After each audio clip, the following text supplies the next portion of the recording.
सोचिए अगर एक दिन पूरे शहर को खाली करा दिया जाए क्योंकि जमीन के नीचे एक ऐसा बॉम्ब मिला है जो किसी भी पल फट सकता है। हजारों लोग अपनी जान बचाकर भाग रहे हों, पुलिस सड़कों को बंद कर चुकी हो, आर्मी के सबसे बड़े बॉम्ब एक्सपर्ट मौके पर पहुंच चुके हों, लेकिन किसी को यह अंदाजा भी न हो कि असली खतरा बम नहीं बल्कि करोड़ों डॉलर्स की एक ऐसी रॉबरी है जो उसी समय उनके सामने हो रही है। और सबसे हैरान करने वाली बात यह है कि इस रॉबरी में चुराए जाने वाले हैं लाखों नहीं बल्कि लगभग 30 मिलियन डॉलर्स के ऐसे हीरे जिनका कोई रिकॉर्ड नहीं है। दूसरी तरफ बैंक के अंदर करोड़ों का कैश भरा पड़ा है और कुछ लोग शहर में फैले डर और अफरा तफरी का फायदा उठाकर चुपचाप उसे समेट रहे हैं। लेकिन कहानी यहीं खत्म नहीं होती। जैसे जैसे राज खुलते हैं वैसे वैसे पता चलता है कि जिस बॉम्ब को सभी असली समझ रहे हैं उसके पीछे भी एक खतरनाक साजिश छिपी हुई है। हर नया खुलासा पिछले खुलासे से ज्यादा चौंकाने वाला है। आखिर कौन है ये लोग जो पूरे शहर को बेवकूफ बनाकर करोड़ों डॉलर्स लेकर गायब होने वाले हैं? क्या बॉम्ब सच में फटेगा? असली हीरे किसके पास जाएंगे और कौन आखिरी समय में सबसे बड़ा धोखा देगा? यकीन मानिए इस कहानी का आखिरी ट्विस्ट जानने के बाद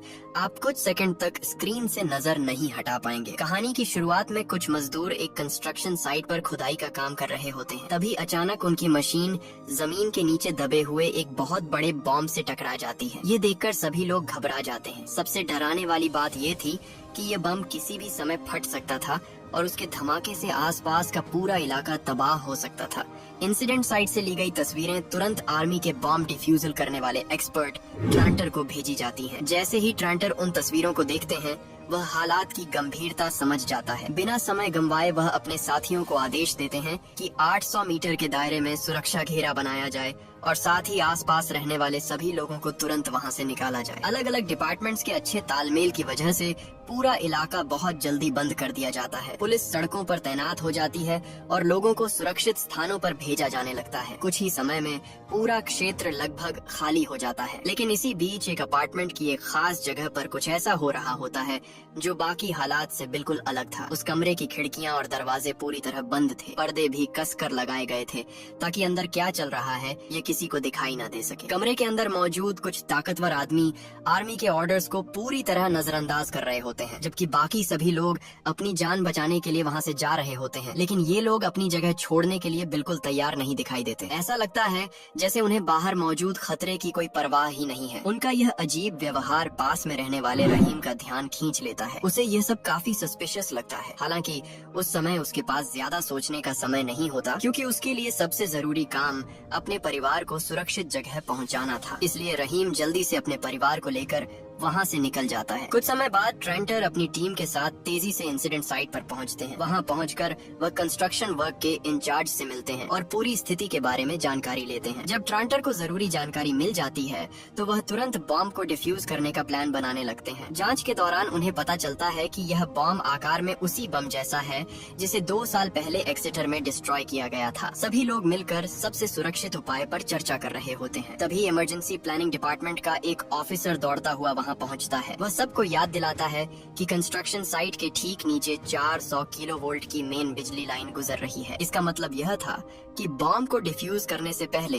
पूरे इलाके की बिजली बंद करनी पड़ेगी। अगर किसी कारण से धमाका हुआ और बिजली की लाइनें नष्ट हो गयीं, तो उसके बाद कई दूसरी दुर्घटनाएं भी हो सकती थीं, जिनसे भारी नुकसान होने के चांस थे। इसके बाद रोबोट ऑपरेटर सावधानी से बॉम्ब डीएक्टिवेटेड करने वाले रोबोट को आगे बढ़ाता है। कैमरे से आने वाली तस्वीरों को देखकर ट्रांटर नोटिस करते हैं कि बॉम्ब का मेन हिस्सा जमीन के काफी अंदर दबा हुआ है। इसके अलावा उसके आसपास का पूरा एरिया गंदे पानी से भरा हुआ था। स्थिति को देखते हुए ट्रांटर समझ जाते हैं कि बॉम्ब तक सुरक्षित तरीके से पहुंचने से पहले सारा जमा हुआ पानी निकालना जरूरी है। इसलिए उनके आदेश पर सैनिक बहुत सावधानी से एक सक्शन पाइप उस पानी में नीचे उतारते हैं ताकि वहां जमा पानी को बाहर निकाला जा सके। पानी निकालने का काम पूरा होने के बाद बॉम्ब को डिफ्यूज करने का काम शुरू हो जाता है। इसी समय पूरे इलाके की बिजली भी बंद कर दी जाती है। आसपास की सभी सड़कें खाली करा दी जाती हैं और हर चौराहे पर पुलिस तैनात कर दी जाती है ताकि कोई भी व्यक्ति या वाहन रिस्ट्रिक्टेड एरिया में एंटर ना कर सके। लेकिन दूसरी तरफ वही 4 आदमी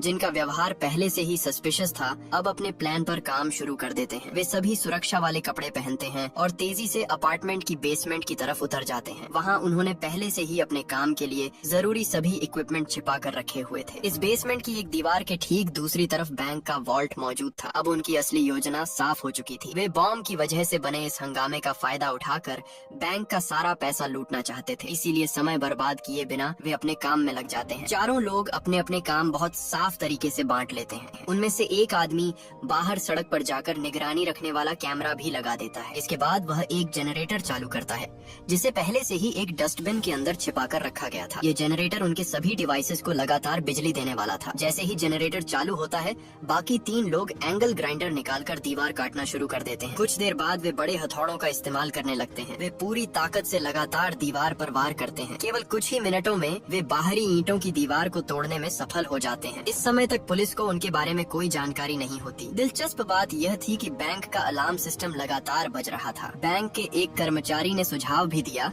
कि इसकी जांच की जानी चाहिए, लेकिन इलाके की घेराबंदी में लगे पुलिस अधिकारी ने इस चेतावनी को ज्यादा इम्पोर्टेंस नहीं दी और उसे नजरअंदाज कर दिया। उधर चोरों ने बाहरी दीवार हटाने के बाद उसके पीछे मौजूद मजबूत कंक्रीट की परत तक पहुंच बना ली थी। अब वे एक और ड्रिल मशीन लेकर आते हैं ताकि अगले फेज का काम शुरू किया जा सके, लेकिन यह काम बहुत पेशेंस मांगने वाला था। ड्रिलिंग के दौरान काफी तेज आवाज निकलती थी और यही आवाज उन्हें पुलिस के सामने बेनकाब कर सकती थी। इसीलिए गैंग का एक सदस्य कोरालेस बाहर निगरानी के लिए तैनात किया जाता है। उसका काम था पुलिस की हर हरकत पर नजर रखना। जैसे ही कोई पुलिस की गाड़ी वहाँ से गुजरती दिखाई देती, वह तुरंत अपने साथियों को मशीन बंद करने का संकेत देता। इसी दौरान कंस्ट्रक्शन साइट पर भी काम आगे बढ़ चुका था। सारा गंदा पानी निकाल दिया गया था और ट्रांटर अपने साथियों के साथ स्पेशल इक्विपमेंट लेकर दोबारा बॉम्ब के पास पहुंचते हैं। वह सावधानी से मिट्टी हटाते हैं और तभी उन्हें बम के ऊपर लगा एक प्रेशर डेटोनेटर दिखाई देता है। ट्रांटर बहुत ध्यान से उसकी जांच करते हैं। जांच के दौरान उन्हें पता चलता है कि एक प्रेशर डेटोनेटर अभी भी सही हालत में मौजूद है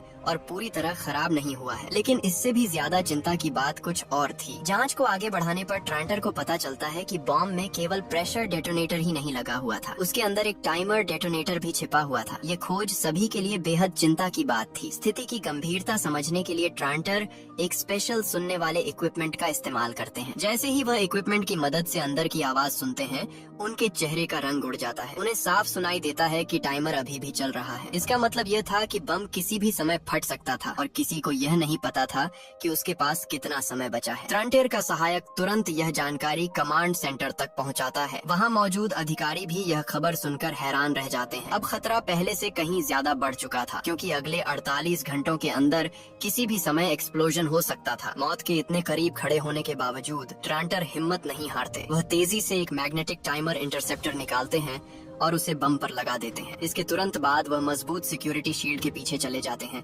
और सभी लोग सांस रोककर रिजल्ट का इंतजार करने लगते हैं। कुछ समय बाद सभी को राहत मिलती है, क्योंकि इंटरसेप्टर टेम्पोरेरी टाइमर की गिनती को रोक देता है। हालांकि खतरा पूरी तरह टला नहीं था, ये केवल थोड़े समय की राहत थी, जबकि असली समस्या अब भी उनके सामने मौजूद थी। स्थिति का एनालिसिस करने के बाद ट्रांटर बताते हैं कि सबसे सुरक्षित तरीका ये होगा कि पहले बम के आसपास एक मजबूत एक्सप्लोजन प्रूफ दीवार बनाई जाए और उसके बाद कंट्रोल्ड एक्सप्लोजन किया जाए। लेकिन पूरी प्रक्रिया में कम से कम 5 घंटे लगने वाले थे। दूसरी तरफ बैंक तक पहुंचने की कोशिश कर रहे चोर भी लगातार आगे बढ़ रहे थे। वे कंक्रीट की परत को सक्सेसफुली पार कर चुके थे और अब अंतिम स्टील की परत को काटने के लिए वेल्डिंग मशीन का इस्तेमाल कर रहे थे। दोनों तरफ के लोग समय के खिलाफ दौड़ रहे थे। एक तरफ ट्रांटर और उनकी टीम शहर को बचाने की कोशिश कर रही थी, जबकि दूसरी तरफ चोर हर मिनट का फायदा उठाकर बैंक तक पहुंचने में लगे हुए थे। दोनों जगह हर सेकंड की कीमत बहुत ज्यादा थी। इसी दौरान बॉम्ब डिफ्यूज करने वाली टीम में एक नया आया मेंबर एक अजीब बात नोटिस करता है। वह देखता है कि बॉम्ब की सरफेस पर एक हिस्सा बाकी जगहों की तुलना में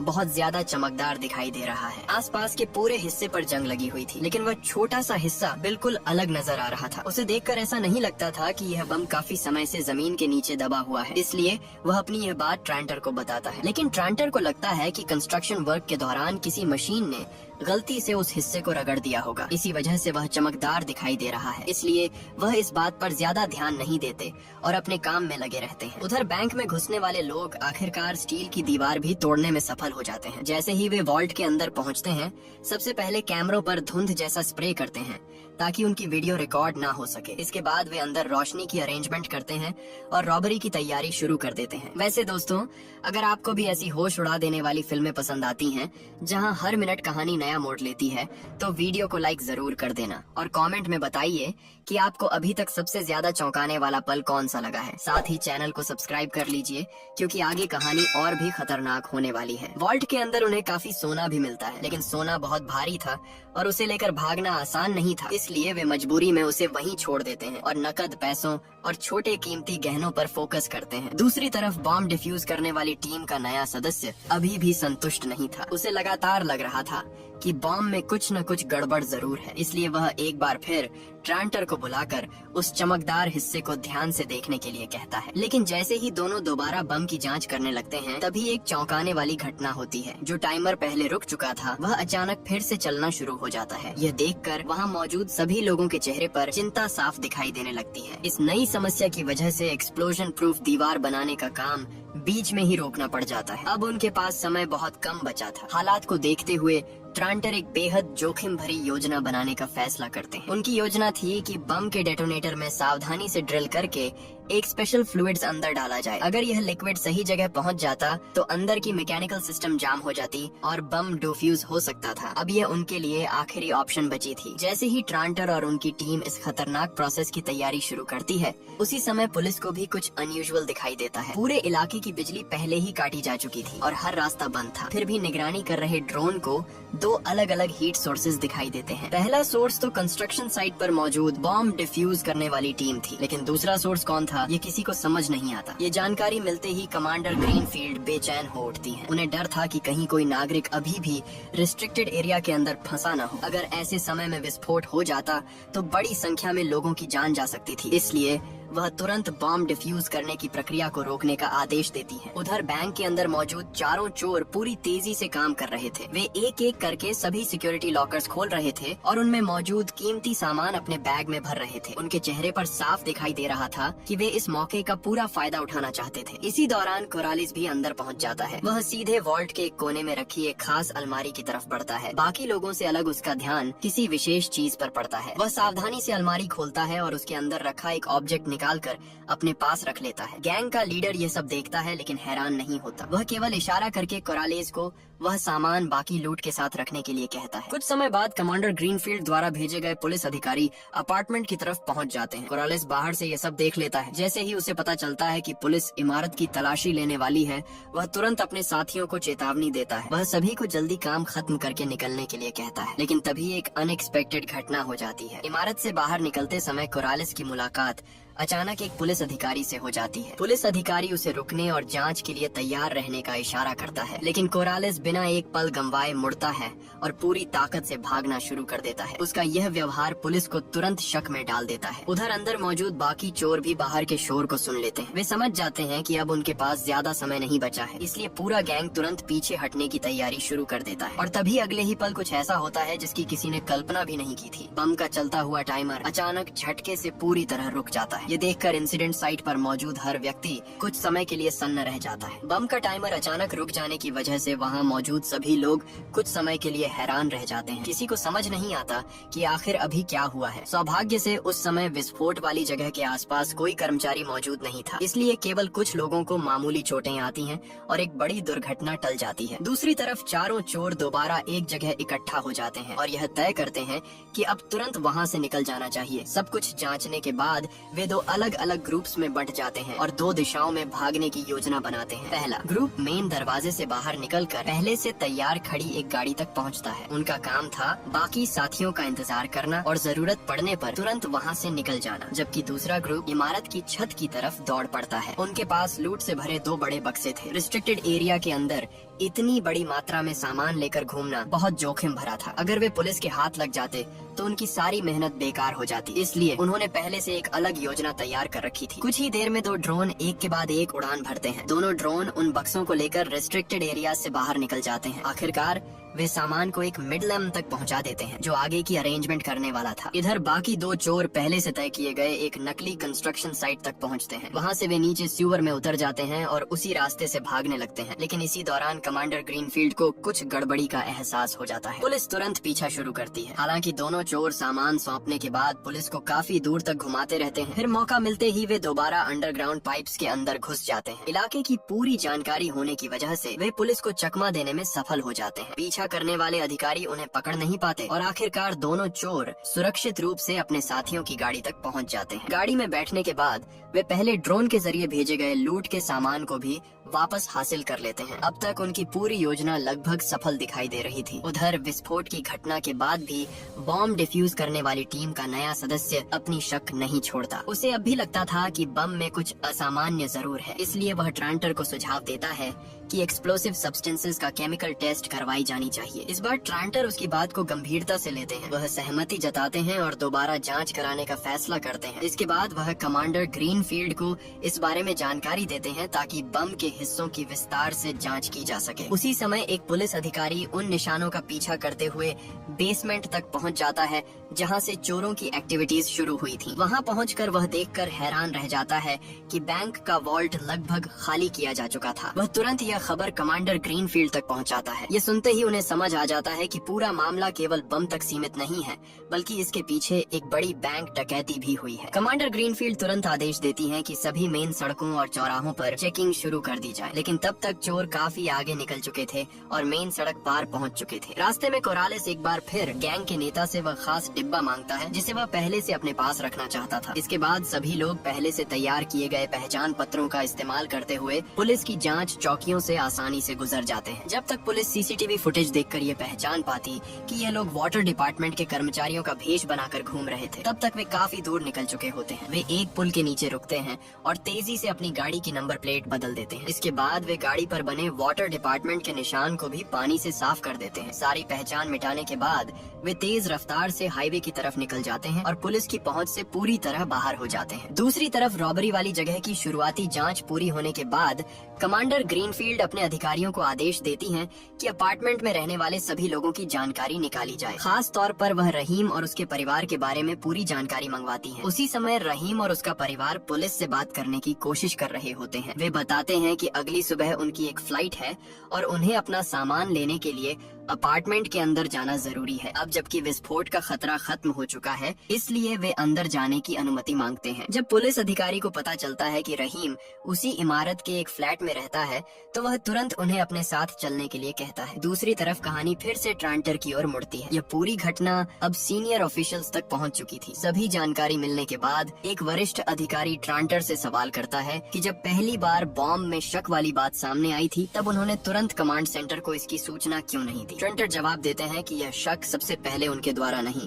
बल्कि टीम के एक नए सदस्य द्वारा जताया गया था। इसके अलावा उस समय उनका पूरा ध्यान बम को डिफ्यूज करने पर लगा हुआ था, इसलिए उन्होंने उस बात को तुरंत आगे नहीं बढ़ाया। काफी विचार करने के बाद सीनियर ऑफिसर्स फैसला लेते हैं कि इस छोटी सी गलती के लिए ट्रांटर के खिलाफ कोई कार्रवाई नहीं की जाएगी। मामला वहीं समाप्त कर दिया जाता है। उधर चोर शहर से दूर एक सुनसान इलाके में पहुंच चुके थे। उनका इरादा लूट का सामान आपस में बांटना और फिर अलग अलग होकर गायब हो जाना था, ताकि पुलिस उन्हें पकड़ न सके। यहीं पर बाकी लोगों को पहली बार पता चलता है कि कोरालेस बैंक से आखिर क्या लेकर आया था। वह कोई साधारण चीज नहीं थी, बल्कि बिना कटे हुए बेहद कीमती नेचुरल डायमंड्स का एक बड़ा कलेक्शन था। कोरालेस सभी को बताता है कि इन हीरों की कीमत कम से कम $30 मिलियन है। सबसे बड़ी बात यह थी कि ये हीरे अभी तक कटे या तैयार नहीं किए गए थे। इसका मतलब था कि इन्हें बाद में आसानी से बेचा जा सकता था और इनका पता लगाना लगभग नामुमकिन हो जाता। इसके बाद कोरालेस बाहर जाकर एक फोन कॉल करता है। वह किसी ऐसे व्यक्ति से संपर्क कर रहा था जो इन हीरों को बेचने और सबूत मिटाने में मदद कर सके, लेकिन उसे नहीं पता था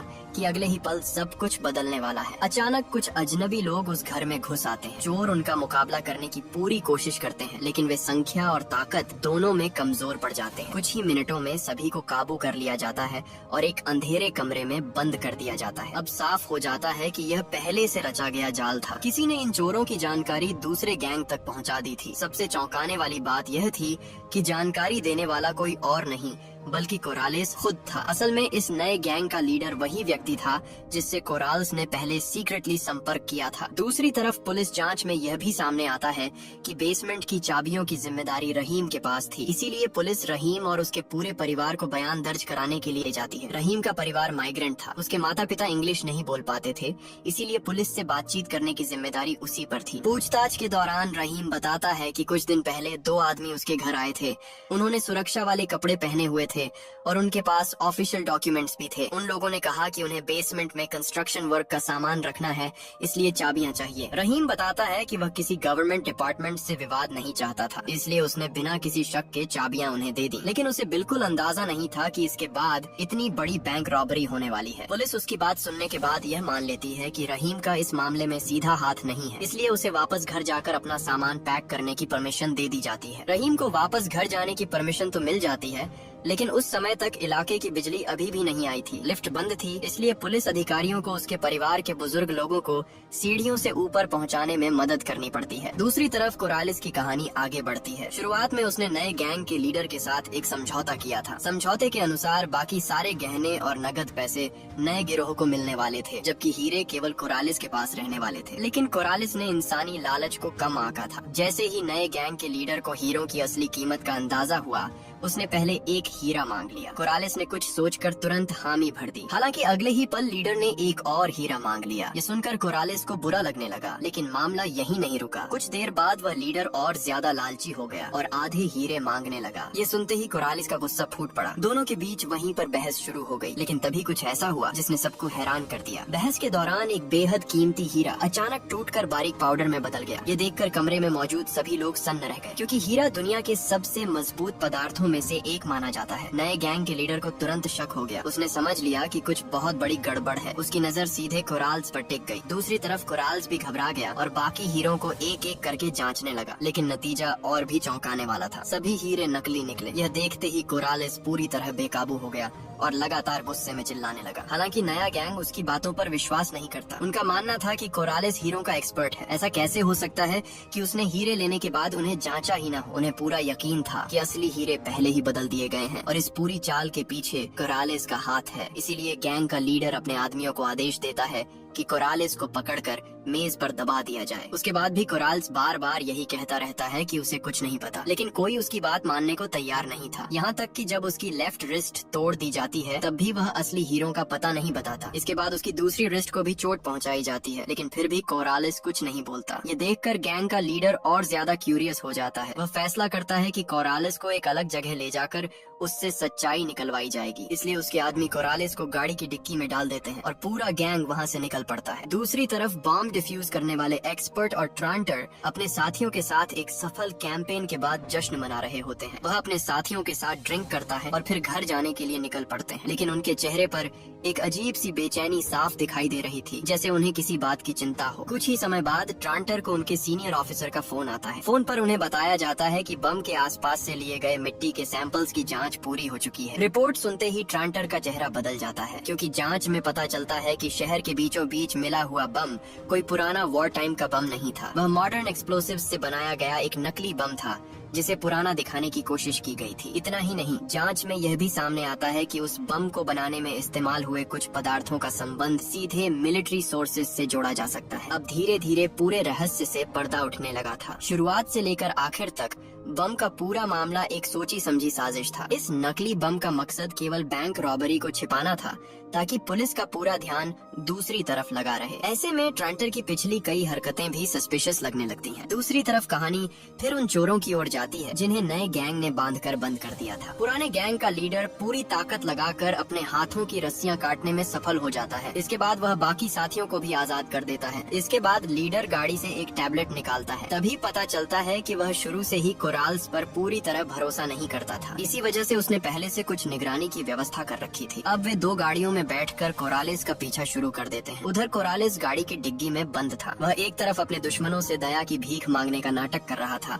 और दूसरी तरफ चुपके से अपने फोन से मदद का संदेश भेज रहा था। उसने अपने साथ अपनी प्रेजेंट लोकेशन भी भेज दी थी। उसी समय दूसरी तरफ रहीम पुलिस की नजर बचाकर अपार्टमेंट की छत पर पहुंच जाता है। वहां पहुंचकर वह एक गमले के अंदर छिपा हुआ कागज का बैग निकालता है। वह उस बैग को सावधानी से अपने कपड़ों के अंदर छिपा लेता है। यहीं पर एक बड़ा खुलासा होता है। असली हीरो को बदलने वाला व्यक्ति कोरालिस था और उसने ये काम पहले से रहीम के साथ मिलकर किया था। ड्रोन की मरम्मत के दौरान मिले मौके का फायदा उठाकर दोनों ने असली हीरो की जगह नकली हीरे रख दिए थे। इसके बाद रहीम असली हीरे निकालता है और उन्हें एक सूटकेस के हैंडल के अंदर बहुत सावधानी से छिपा देता है। वह ग्लू की मदद से उन्हें मजबूती से चिपका देता है ताकि किसी को उन पर शक न हो। इसके बाद पूरा परिवार अपनी फ्लाइट पकड़ता है और सक्सेसफुली देश छोड़ देता है। ऊपर से देखने पर ऐसा लगता है कि उनकी योजना पूरी तरह सफल हो गई है, लेकिन पुलिस अभी भी जांच में लगी हुई थी। गहराई से जांच करने पर उन्हें पता चलता है कि करालिस का कई साल पहले हीरों की चोरी और स्मगलिंग से संबंध रहा है। उसके खिलाफ पुराने आपराधिक रिकॉर्ड भी मौजूद थे। पुलिस तुरंत सर्वेलेंस कैमरास की फुटेज जांचती है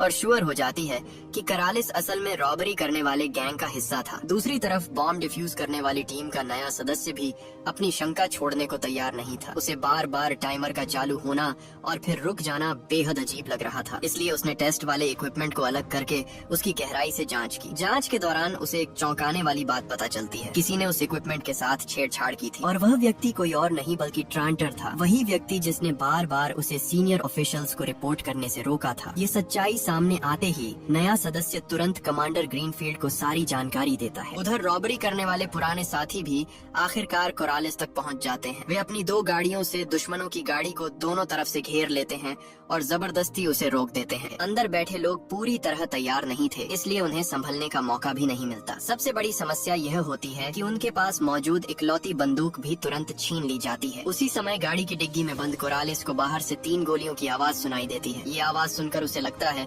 कि शायद उसके पुराने साथी उसे बचाने के लिए आ गए हैं, लेकिन जब डिग्गी खुलती है और वह बाहर मौजूद लोगों को देखता है तो उसका चेहरा डर से सफेद पड़ जाता है। उसके सामने उसके पुराने साथी खड़े होते हैं और उनके चेहरे पर गुस्सा साफ दिखाई दे रहा होता है। गैंग का लीडर अपने आदमियों को आदेश देता है कि कोरालिस को बाहर घसीट कर लाया जाए। वह उसे अपनी सफाई देने का कोई मौका नहीं देता। इसके बाद वह कोरालिस के सिर पर एक प्लास्टिक का बैग कस कर चढ़ा देता है। धीरे धीरे कोरालिस की सांस रुकने लगती है। वह मौत के बेहद करीब पहुंच जाता है, लेकिन ठीक उसी समय कोई उसकी जान बचाने के लिए वहां पहुंच जाता है। वह व्यक्ति ट्रांटर होता है। यहीं पर एक और बड़ा रहस्य सामने आता है। असल में इस पूरी बैंक डकैती के पीछे ट्रांटर ही अंदर का आदमी था। बम से जुड़े डिवाइसेस में जो बदलाव किए गए थे और टाइमर को जब चाहे चालू या बंद किया जा सकता था, ये सब उसी की योजना का हिस्सा था। दूसरी तरफ पुलिस भी कोरालिस की पहचान पूरी तरह पता कर चुकी थी, इसलिए तुरंत एयरपोर्ट्स को सूचना भेजी जाती है ताकि उसे भागने से पहले रोका जा सके। उसी समय बॉम्ब डीएक्टिवेट करने वाली टीम का नया सदस्य पुलिस स्टेशन पहुंचता है। उसके पास अभी कोई पक्का सबूत नहीं होता,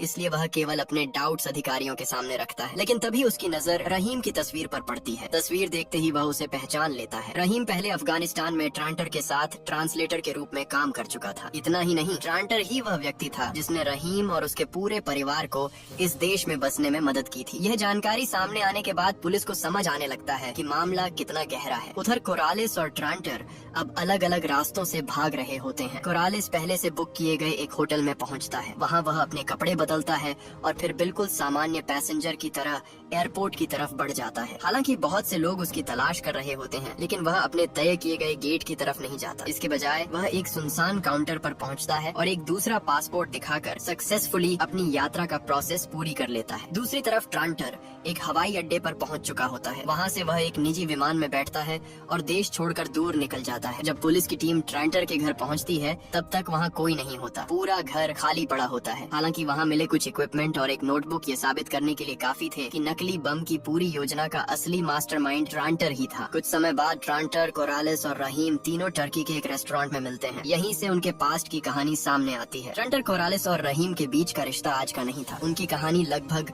9 या 10 साल पहले शुरू हुई थी। उस समय कोरालिस हीरों की चोरी करते हुए पकड़ा गया था और उसे सिक्योरिटी फोर्सेस की निगरानी में ले जाया जा रहा था। उसी इलाके में ट्रांटर एक मिलिट्री मिशंस पर तैनात था, जबकि रहीम उसके साथ ट्रांसलेटर के रूप में काम कर रहा था। एक दिन पेट्रोलिंग के दौरान वे आतंकवादियों के हमले में फंस जाते हैं। हमले से बचने की कोशिश में ट्रांटर और रहीम गलती से एक प्रेशर माइन के ऊपर पहुंच जाते हैं। अगर वे वहां से हिलते तो तुरंत एक्सप्लोजन हो सकता था। उसी समय कोरालिस को ले जा रहा काफिला भी वहां से गुजर रहा होता है, लेकिन दुर्भाग्य से काफिले की सबसे आगे वाली गाड़ी एक एक्सप्लोजन का शिकार हो जाती है और वहीं नष्ट हो जाती है। इसके बाद दोनों तरफ से भयंकर गोलीबारी शुरू हो जाती है। इस अफरा तफरी का फायदा उठाकर कोरालिस भागने की कोशिश करता है, लेकिन उसकी मुलाकात ट्रांटर से हो जाती है। उसके पीछे दुश्मन लगे हुए थे और नीचे माइन दबी हुई थी। ऐसे में बचने का एक ही रास्ता था, उसे ट्रांटर के निर्देशों का पालन करते हुए माइन को डीएक्टिवेट करना था। मजबूरी में तीनों एक टेम्पोरेरी टीम बना लेते हैं। रहीम दुश्मनों पर गोलीबारी करके उन्हें रोकने की कोशिश करता है। वहीं कोरालिस ट्रांटर के इंस्ट्रक्शंस का पालन करते हुए धीरे धीरे माइन को इनएक्टिव करने में लग जाता है। काफी संघर्ष के बाद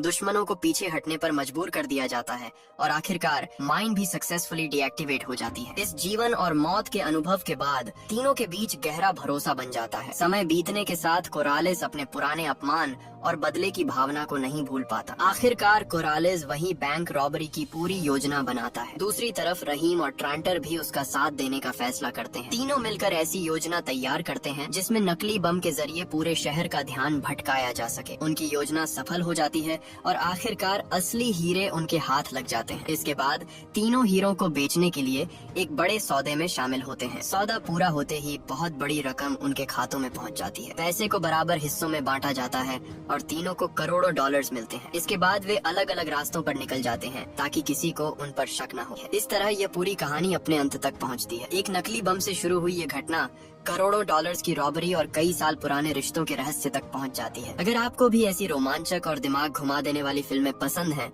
तो वीडियो को लाइक जरूर कीजिए। कमेंट करके बताइए कि कहानी का कौन सा पार्ट आपको सबसे ज्यादा चौंकाने वाला लगा। और ऐसे ही शानदार मूवी एक्सप्लेन वीडियो देखने के लिए चैनल को सब्सक्राइब करके बेल आइकॉन जरूर दबाइए ताकि आने वाली कोई भी वीडियो आपसे छूट न जाए। आज की कहानी यहीं समाप्त होती है। वीडियो देखने के लिए आपका बहुत बहुत धन्यवाद।